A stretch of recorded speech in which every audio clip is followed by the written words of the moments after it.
Di surat Al-Mu'minun, nomor surat yang ke-23. Surat Al-Mu'minun, surat yang ke-23. Di dalam ayat yang kita baca tadi, Allah berfirman, yang pertama sekali ditujukan kepada Rasulullah, waqul, dan ucapkanlah.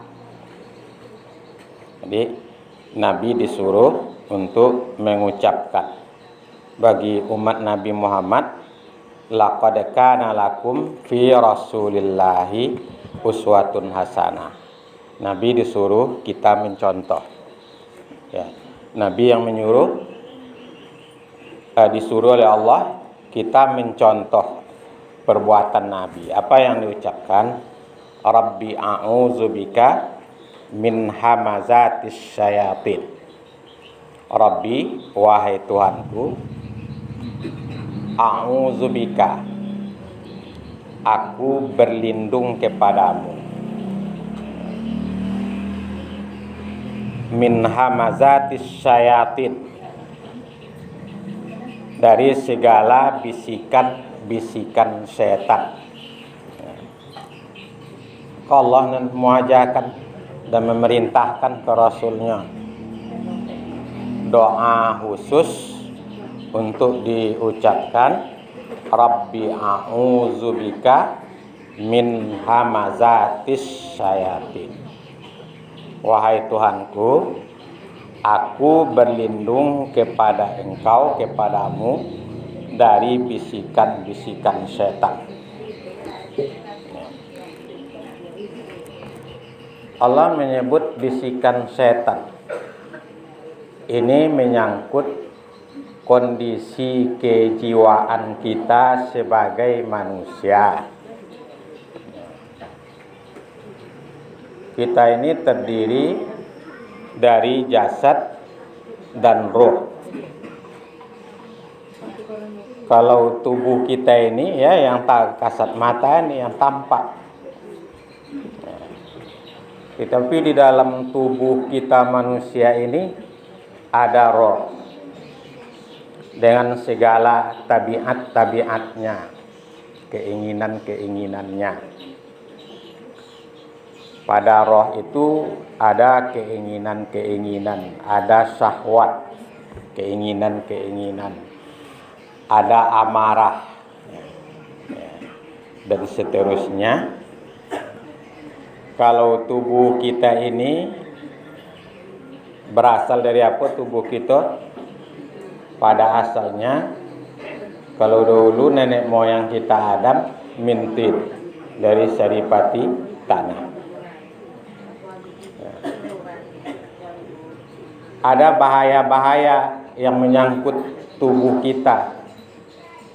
Kalau tubuh kita ini kurang makan, lemahlah kita. Telinga bila mendengar suara yang sangat keras atau suara gaduh, maka terganggulah pendengaran. Yang terganggu pendengaran, bahkan bisa merusak telinga kita. Gendang telinga kita akan mengalami kerusakan, sakit. Akhirnya pokak ya dong, pokak. Begitu juga dengan mata kita. Sedangkan roh kita menyangkut juga dengan hati. Hati di dalam tubuh kita ini, kalau jasadnya ada segumpal darah. Ya. Kalau baik dia baik tubuh ini. Kalau rusak, rusak pula tubuh ini semuanya. Apa itu? Disebut oleh Rasulullah, ala wahiyal qalbu, itulah hati. Ya. Jadi qalbun secara jasmani yaitu jantung. Ya. Dia memompakan darah ke seluruh tubuh kita. Tapi qalbun juga dengan makna hati nurani. Yang udah nampak dah. Tapi itu yang mengendalikan semuanya. Perasaan senang, perasaan benci, keinginan-keinginan dan sebagainya itu terkait kepada hati.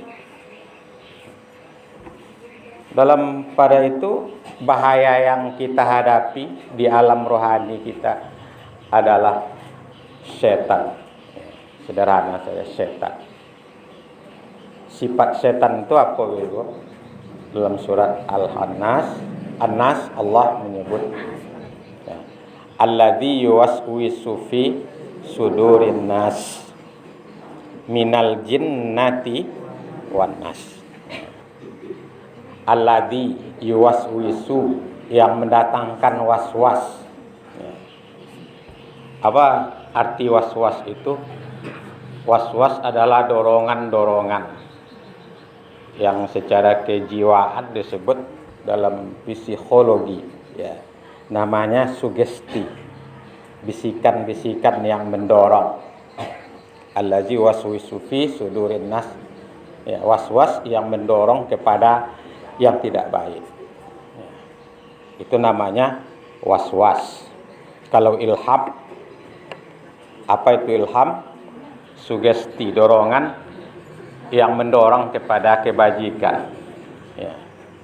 Tapi kadang-kadang ilham itu juga dengan makna waswas.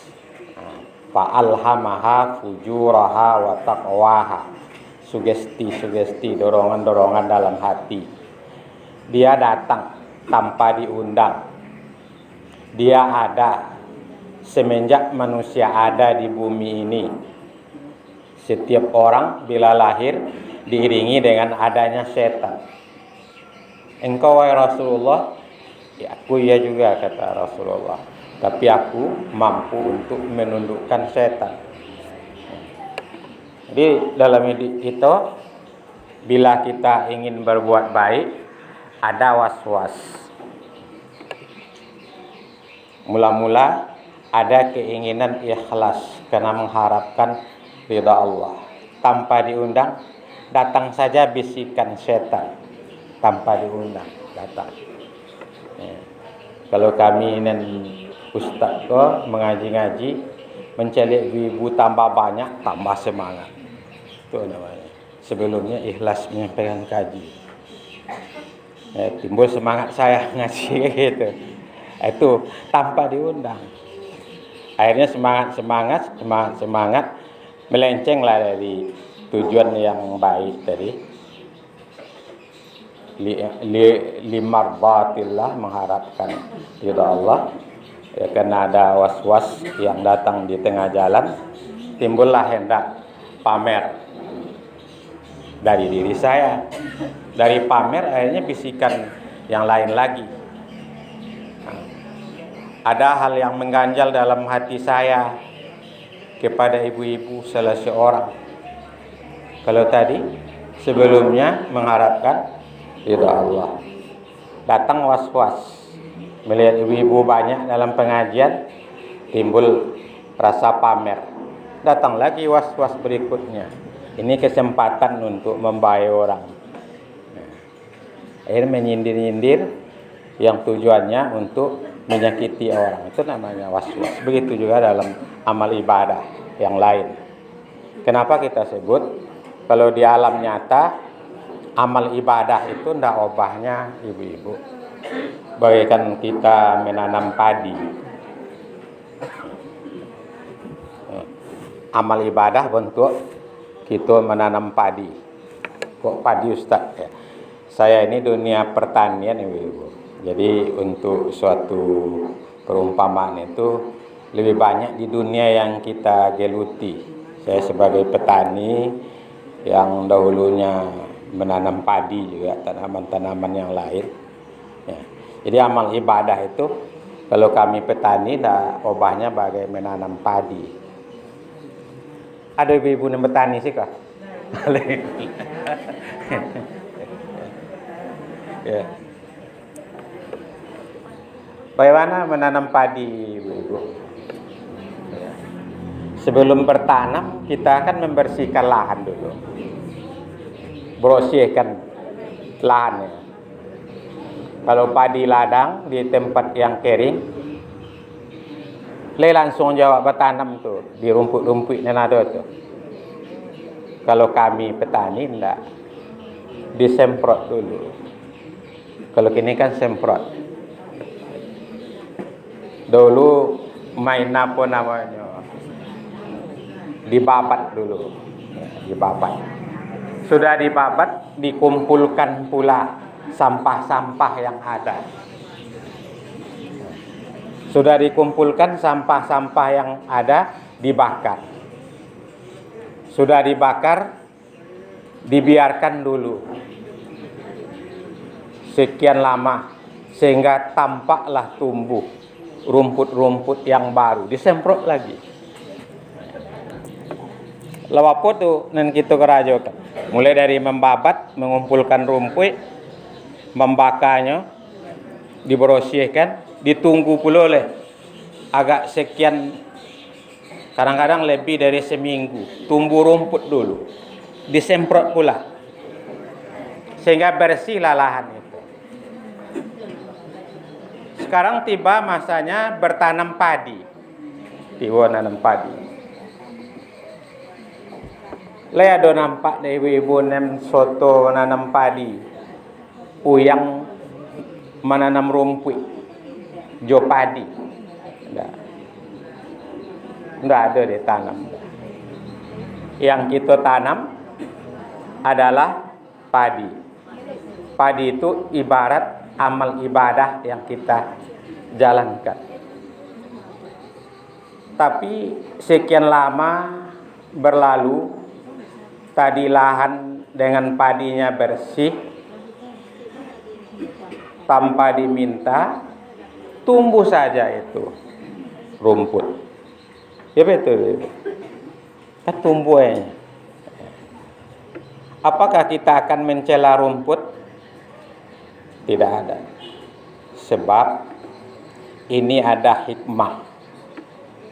Dengan adanya rumput, perhatian kita kepada padi kita lebih tercurah. Ada perhatian, ada hikmahnya. Kalau tidak ada rumput, mulai dari tanam, bapo mau padi ko 3 bulan kan datang, besok datang sini. Tapi dengan ada rumput, ada perhatian, hikmah kita di situ. Dilihat-lihat juga, ya, ada bahaya. Dengan adanya perhatian, maka berpikir lagi, padi yang saya tanam ini kurang subur, dipupuk ya. Pupuk itu ibarat ilmu ini, ya, dipupuk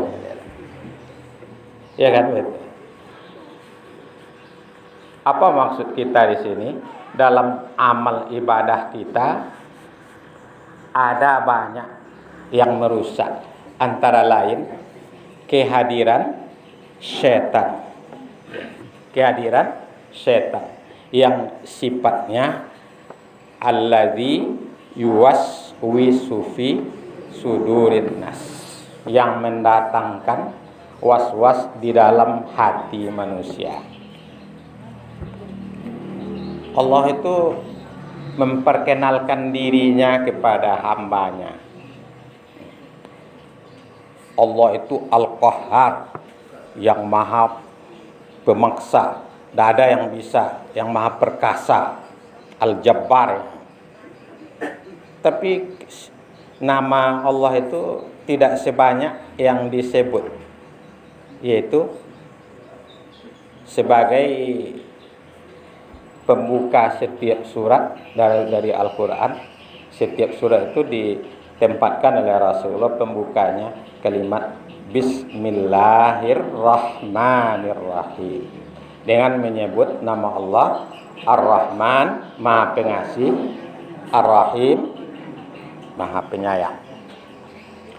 Dengan Ar-Rahman, Ar-Rahim, Rahman kasih dan sayang Allah, Allah mengajar. Allah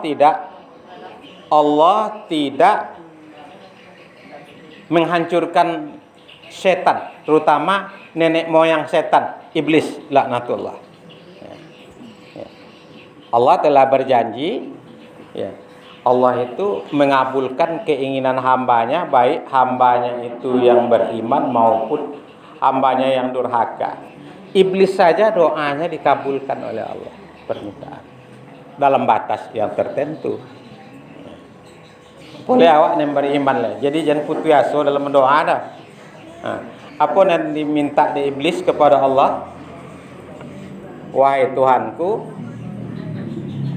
beri tangguh bagiku ila yaumi yub'atsun, hingga hari mereka dibangkit, hidupkan kembali hari kiamat. Permohonan iblis kepada Allah. Allah mengabulkan. Silakan. Silakan untuk berbuat demikian. Jadi Allah tidak membunuh setan, terutama induknya, dipabiakannya. Tapi atas kasih sayang Allah, Allah menunjukkan kepada hambanya yang beriman jalan keselamatan. Antara lain doa khusus. Doa khusus Allah mengajarkan kita mengucapkan.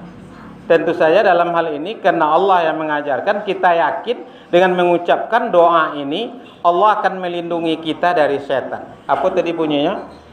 Rabbi a'udzubika min hamazatis syayatin.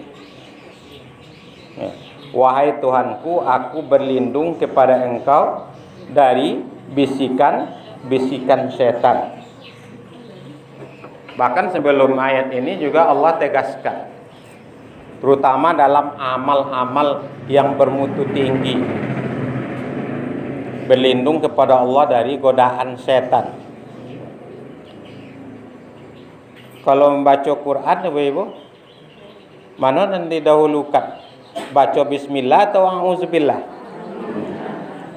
A'udzubillah. Ini ya, yang sebaik-baiknya tentu a'udzubillah dengan bismillah. Tiba pilihan. Kalau harus ditinggalkan antara keduanya, kamu harus pilih, kata orang, andainya kan. Tapi kan tentu tadi sedapat-dapatnya keduanya. Ini ibu-ibu kan baca Quran. Mana yang lebih perlu kita baca? A'udzubillah atau bismillah? Kenapa? Karena Allah suruh. Fa iza qara'tal Qur'an fasta'iz billah. Bila kamu baca Quran, maka berlindunglah kepada Allah. Apa hikmahnya di sini? Baca Quran saja sebagai amal ibadah. Yang satu huruf dari Al-Quran itu dinilai, Bapak nilai satu huruf baca Quran awak 10 kebajikan. Tidak ada satu kata-kata, ucapan yang paling indah dibandingkan dengan Al-Quran. Membaca satu huruf saja dapat pahala 10 kebajikan. Alif lam mim itu kata Nabi bukan satu huruf, tapi terdiri dari alif, lam, mim. Membacanya 30 kebajikan. Itu kan amalan yang sangat baik. Untuk itu Allah suruh kita membaca ta'awuz di sini. Rabbi a'udzu billahi minasyaitonir rajim. Ya, senada dengan itu. Tapi secara khusus di sini Rabbi a'udzubika min hamazatis syayatin. Cobalah ibu-ibu, ada was-was. Apa tanda was-was?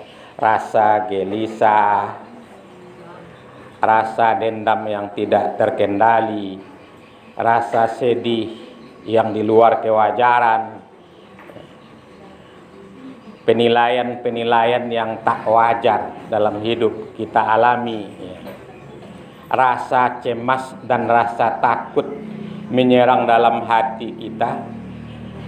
Coba baca Rabbi a'udzubika min hamazatis syayatin wa a'udzubika rabbi ayyahdurun. insya Allah dengan ikhlas ia akan memberikan ketenangan. Taubahnya bagaikan di keadaan musim panas ini, walaupun tidak akan menghilangkan rasa panas seluruhnya. Tapi dengan doa ini kita yakin Allah akan memberikan perlindungan. Doa bagaikan payung di kala hujan. Walaupun mungkin tidak payung ini bisa meredam hujan, setidak-tidaknya kita tidak kehujanan. Jadi kalau ibu-ibu hari hujan, kan kita kutuk hujan tuh, wah hujan ketahui hujan ya, itu cewek. Tidak begitu. Kalau hari hujan, pakai payung. Ya. Insya Allah terlindung kita. Begitu juga dalam hal ini. Ada hal-hal yang bersumber dari was-was. Ya. Ada hal yang keadaan rasa sedih misalnya tadi. Atau rasa takut yang tidak wajar. Keinginan-keinginan yang tidak terkendali. Yang bila dipikirkan secara akal, keinginan itu bila diperturutkan bisa merusak diri kita. Ada keinginan yang tidak wajar misalnya. Keinginan besar apa namanya itu? Pasak daripada tiang. Keinginan melihat orang. Orang dapat macam mana anak nak kawan-kawannya punya HP terbaru. Keinginannya luar biasa, ingin pula, tapi tidak bersesuaian dengan akal sehat. Dari mana didapatkan? Di mana didapatkan? Keinginan umpamanya tadi orang yang dilihatnya adalah orang yang berada. Gaji suaminya 1 bulan sekian puluh juta, punya kebun sawit sekian puluh hektar, ada lagi rumah sewanya sekian puluh buah. Wajar gaya hidupnya sebagai orang kaya. Ini ada keinginan timbul dalam diri kita, ingin pula hendak menjadi lebu. Itu kan hal yang tidak wajar. Coba baca doa ini. Insya Allah dia bagaikan payung. Bagaikan payung. Walaupun kok rasa marah juga begitu. Rasa marah yang kita alami walaupun mungkin tidak akan menghabiskan rasa marah 100%, tetapi dalam hal ini bagaikan payung di kala hujan. Payung sama sekali tidak menghentikan hujan. Ya betul Ibu. Tetapi payung akan melindungi kita dari basah di kala hujan. Begitu juga dengan kipas angin. Ya. Kipas angin ini tidak akan menghentikan panasnya matahari. Itu Ibu ya. Kipas yang kita pakai itu tidak akan menghentikan panasnya matahari. Tetapi setidak-tidaknya dengan adanya kipas angin itu memberi kesejukan ketika kita kepanasan. Itulah di antara lain hikmah doa. Apa doa yang tadi? Membentuk maja anak sekolah deh, aku guru dulu. Hah? Bentuk deh. Aku tekona le. Aku sejak kecil dulu kelas 6 ibtidaiyah lah menjadi guru bantu di ibtidaiyah di sekolah. Tahun berapa deh? Tahun 74 sudah belajar jadi guru bantu, tukang kawan. Belakangan ini saja yang tidak jadi guru sekolah lagi. Apa tadi ibu-ibu doa dan diajar di Allah Ta'ala dalam surah Al-Mu'minun tadi? Rabbi a'udzubika min hamazatis syayatin wa a'udzubika rabbi ayahdurun. Ayahduruni kalau tulisannya. Sebab di dalam penulisan mushaf asal katanya ayahduruni pakai ya mutakallim. Tapi dalam kaidah qiraah, justru itu dalam tiap-tiap itu ada ilmunya. Baca Quran ada makhrajnya. Di samping itu juga ada tentang memahami tiap-tiap kalimat yang ada di situ. Jadi ayahduruni asalnya, aku berlindung kepada engkau dari kehadirannya, dari kehadirannya kepadaku. Maksudnya aku berlindung agar mereka tidak mendekati aku, minta jendokek kawak. Setan itu kan dah nampak, kecuali dari An-Nas. Kalau setan manusia ya nampak.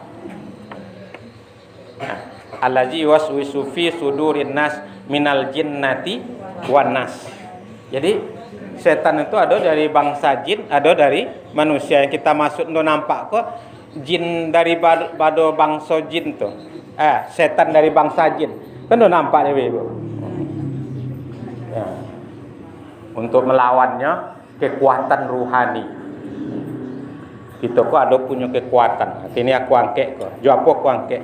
Kekuatan jasmani di tangan. Tapi datang serangan yang sifatnya batin. Apa contohnya musibah? Orang yang dicinta dan disayangi berpulang ke rahmatullah. Borek atau ringan? Berat lah.